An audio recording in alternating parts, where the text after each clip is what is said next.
Hello and welcome to part 3 of the video lesson A Horse and Two Goats by RK Narayan. I hope you have watched the first two parts of this video in order to be able to understand the different characters and the setting of this particular story, which is set in a small village called Kritam in Tamil Nadu in a time a little after independence of India.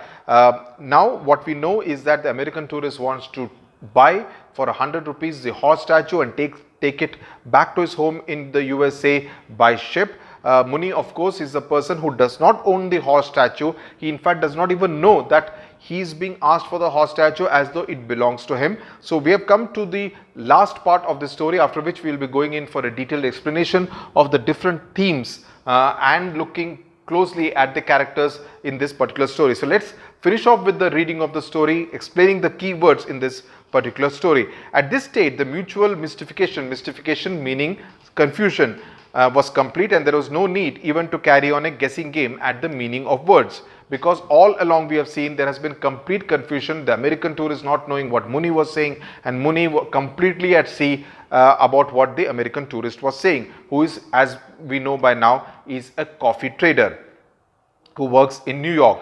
The old man chatted away in a spirit of balancing of the credits and debits of conversational exchange, and said, in order to be on the credit side, in order to speak more, "Oh, honorable one, I hope God has blessed you with numerous progeny. I say this because you seem to be a good man," because Muni believes that you are blessed by God only if you have a large number of children. "I say this because you seem to be a good man, willing to stay beside an old man," that is Muni, who is known to be 70 years old, or at least close to 70 years old, "and talk to him, while all day I have none to talk to except when somebody stops by to ask for a piece of tobacco. But I seldom have it. Tobacco is not what it used to be at one time, and I have given up chewing. I cannot afford it nowadays." Noting the other's interest in his speech, Muni felt encouraged to ask, "How many children have you?"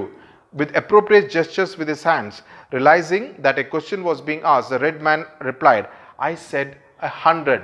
Now, the American thinks that he is asking about the price. Muni is asking him about the number of children that he has. But the American misunderstands it and says an answer saying, "I said 100, that is, I am willing to give 100 rupees to buy this horse," which encouraged Muni to go into details. "How many of your children are boys and how many are girls?"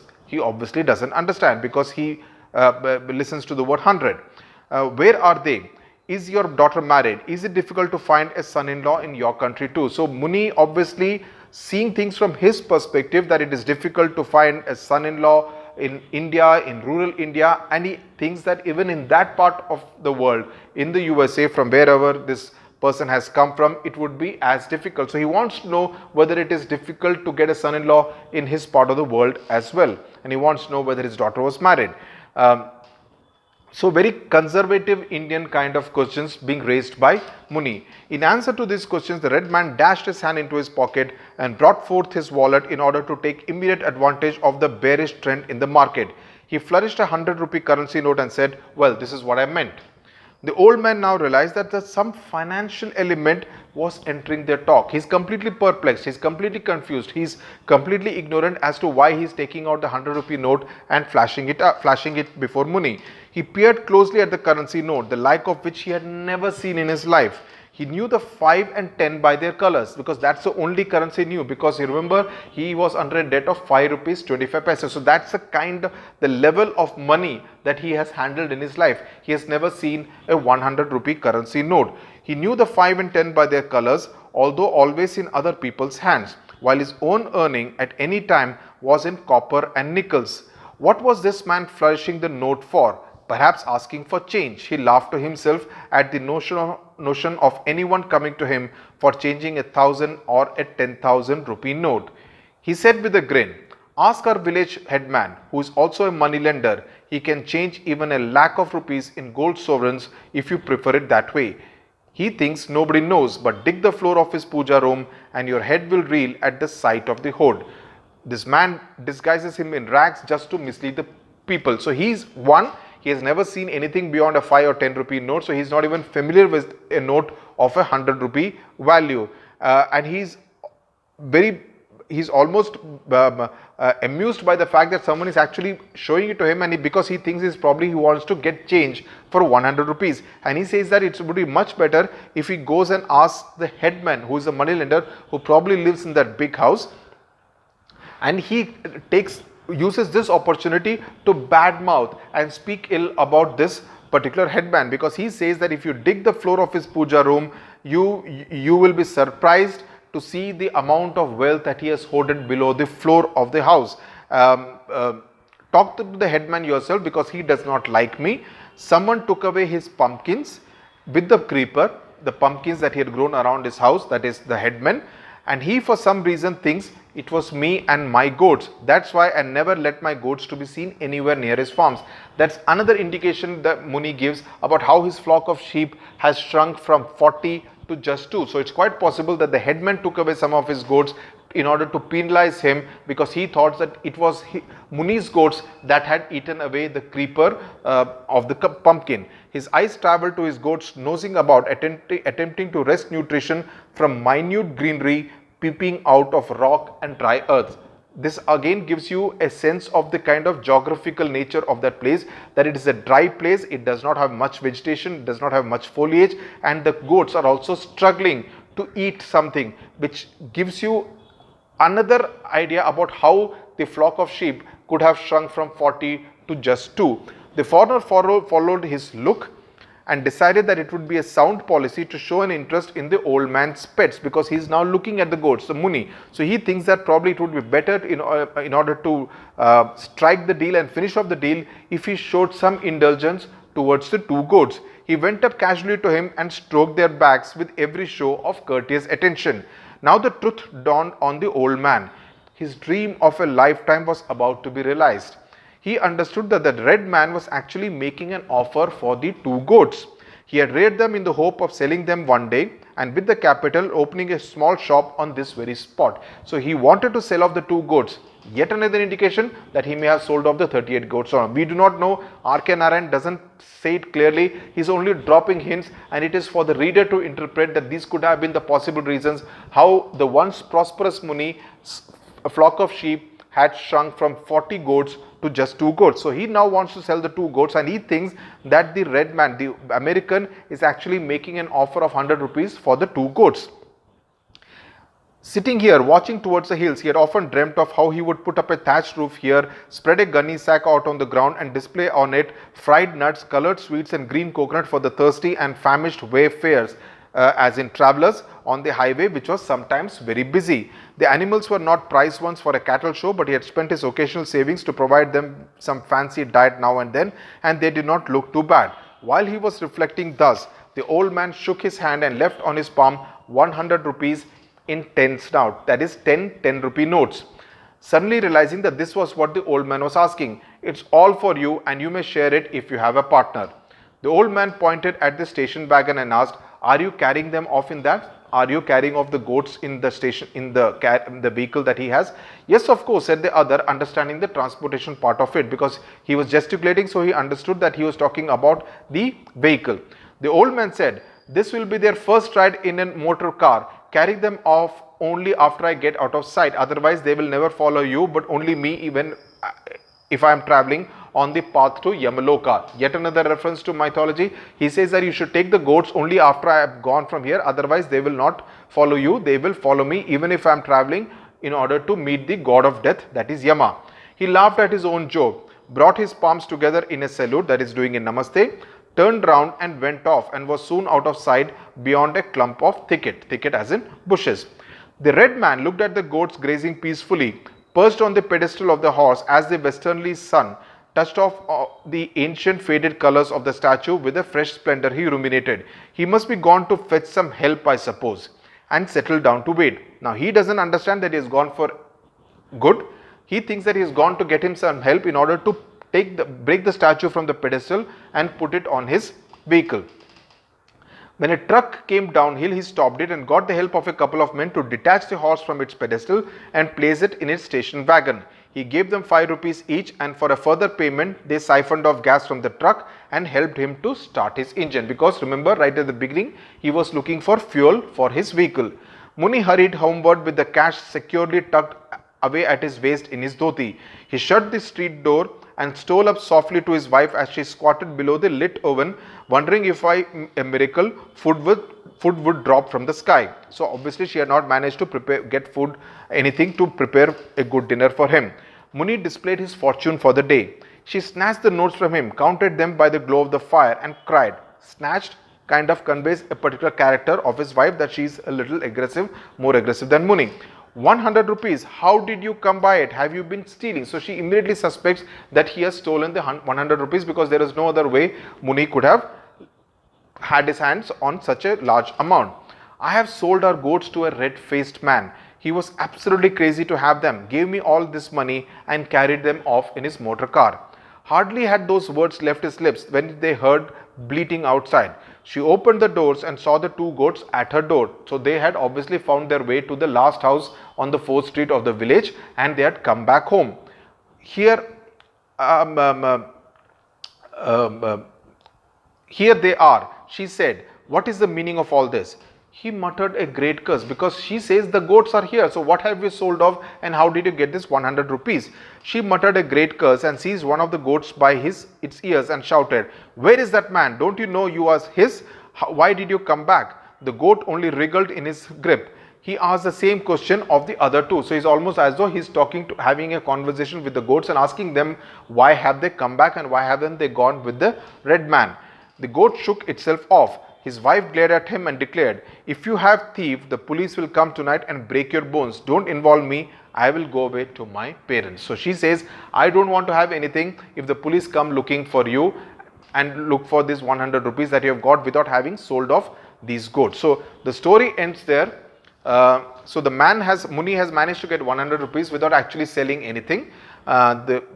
The horse statue, which did not belong to him, but the American believed that it belonged to him, it has gone off, and it's a complete state of confusion because the two men do not understand each other's language, English and Tamil. One part of irony which I missed out telling you also about this whole thing of the American who says that he's a member of 5 book clubs, also shows him as a major book lover, but he's willing to actually remove the entire bookcase in order to put this horse statue in the living room. Basically, it also shows that there is a slightly showy side to him, someone who wants to show off to his friends back home in the US, for which he is willing to push away his bookcase. The other important point that I would like to highlight out here is that the different reasons why his flock of sheep has shrunk from 40 to 2. They could have been stolen by people in his village or the adjoining village. He mentions that. It's quite possible that they were taken away by cheetahs and leopards. That's another reason that he mentions. It's quite possible that he could have sold off, because in this case also he's quite happy to sell off the last 2 goats. So it's quite possible that he could have sold off the 38 goats as well. The fourth point is that he may not have any reason, anything to feed them, because as we have seen, there isn't much foliage around in that place. So it's quite possible that they died of hunger, starvation, there wasn't much to feed them. The fifth could be that because they had eaten the creepers along the pumpkins in the headman's house, it's possible that he could have taken it from them almost as a means to punish Muni for what his goats had done. So not clearly mentioned, but 5 possible hints given as to how he could have lost his flock of sheep from 40 to just 2. Okay. Now let's look at some of the major themes and characters of this particular story. First, this horse statue, which is the title of the story. We have seen the major description, and you would need to underline all the major description and include those words in your story in order to show to the examiner that you understood the story pretty well. So please do underline and remember those specific words by heart, which talks about clay, baked, burnt and brightly colored, flourishing its tail in a loop, the forelegs in the air, bulging eyes, aquiline nose and a scythe-like moustache, okay, which is a curved moustache. The flaming colors of yellow and indigo. Then there's also the story of the Kalki, the mythology about how the horse was supposed to be like the 10th avatar of Lord Mahavishnu, and how he would be like a redeemer who would come in the shape of a horse and trampling down on all the bad men. And only the Pandit at the temple had spoken about how this horse will grow bigger than the biggest wave and carry on its back only the good people and kick into the floods all the bad men. So the importance of mythology, the inclusion of mythology in this particular story. And in contrast to Muni, for who the story of Kalki, and this is something very important and I would want to draw your attention to it, and please note down these points, that in contrast to Muni, for who the horse holds special value because it is Kalki, the last avatar. The foreigner, he believes that it is up for sale. So there is an entire contrast in how they look at the same statue. For the American, it is a symbol of materialism because he can put it in his living room and show off to his friends in back home in the USA. He does not understand that the artifact has also a lot of cultural, sentimental, mythological value and significance. Cultural, sentimental and mythological value and significance. For him, it is something which he can buy for 100 rupees. The American is actually doing it for a selfish reason because he wants his living room to look better because of the presence of the horse statue, and he can show off to his friends in back home in the US. Next we come to Muni. Muni obviously is an impoverished. He is also a low caste shepherd who lives in this fictional South Indian village of Kritam. At one point in time, he was obviously very prosperous, but he has now fallen on bad days. He also does not have a great reputation in his village because of the fact that he is a poor man. So people make fun of him, because of which he does not even want to engage in a conversation with people. The shopman in particular does not really have many polite things to say. So much so that even when he goes there, he has to cough and sneeze for a long time in order to attract other people's irritated attention. Okay, but despite which he leads an emotionally rich life because he travels to the pedestal of the horse statue every day. He watches the vehicles passing by, and for him that is his gateway to a larger world. But he has never ventured even into the next town, but he has only heard stories about the Kapi hotels which are located in the next town. We also know that he is 70 years old. He is strong in mythology, but he is not very, he is not keeping very good health, because of which he cannot run immediately. He is God-fearing and he is religious. He is he believes that the priest can, he is also superstitious because he believes that the priest can see the reflection of the thief in the camphor flame. And of course, the larger thing is about the misunderstanding with the American about thanks to the language. Then third, we come to the theme of poverty versus wealth and caste system in this entire story.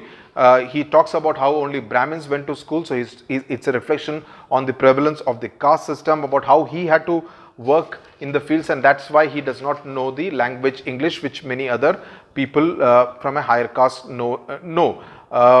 But at the same time, he also while he is disrespected in the village because of his lack of wealth, he is also having a sense of spite for the headman, who is obviously very rich, and so rich that he hoards all his wealth below the puja room. So for him, the puja room is something which is supposed to be respected and very, very special and divine.